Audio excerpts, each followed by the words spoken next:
coffee, a ginger-haired girl said to the waiter. She was wearing a smile, a perfectly beautiful smile. "Right away, miss," the waiter said before leaving. As soon as the waiter left, the ginger-haired girl's smile faded.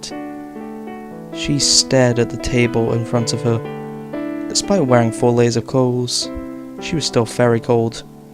"Here you go, miss," the waiter said. The ginger-haired girl looked up at the waiter. "Anything wrong, miss?" the waiter said. "No," the ginger-haired girl said. "You just caught me off guard." Then the waiter left. So what? She wasn't sure, but she thought the waiter had no pupils in his eyes. She put her finished cup of coffee on the table, stood up and left. She pulled out her phone, checking the time, 9:30 p.m. She needed to go back home. She started walking. There were no cars. There were no people. This was strange, considering her town is almost always filled with tourists. A movement she saw from the corner of her eye made her stop. She stood still under the light of a street light. Was anyone there? Was it a dog? She continued walking. "Ma'am," a young voice said from the darkness in front of her. The girl leaped in fear. Who are you?" she asked. "May I have some spare change, ma'am?" the voice said. The girl's eyes started to adjust to the darkness, and saw the voice came from a little child, no older than 15. The ginger-haired girl pulled out a few coins from her pocket and handed it to the beggar. "Thank you," the child said. She wasn't sure, but she didn't saw if the beggar had eyes or ears or even a face. This was getting scary. It was really dark now. She pulled out her phone and looked at the time, 9:30 p.m. But that can't be right. It must have been at least 15 minutes since she last checked the time, but no, it was 9:30.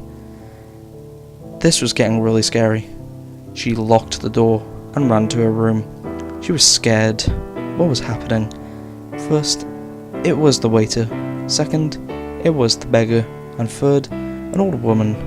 She was standing in front of the door of the ginger's house, as if she was waiting for the girl.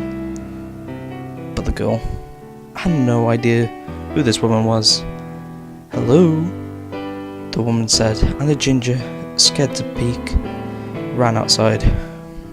She closed the door of her room and sat on her bed. She stared at her reflection on the broken glass stained with red. Her ginger hair covered her pale, freckled face. Her right wrist was covered in red lines that leaked thick red honey. Blood. She started to cry.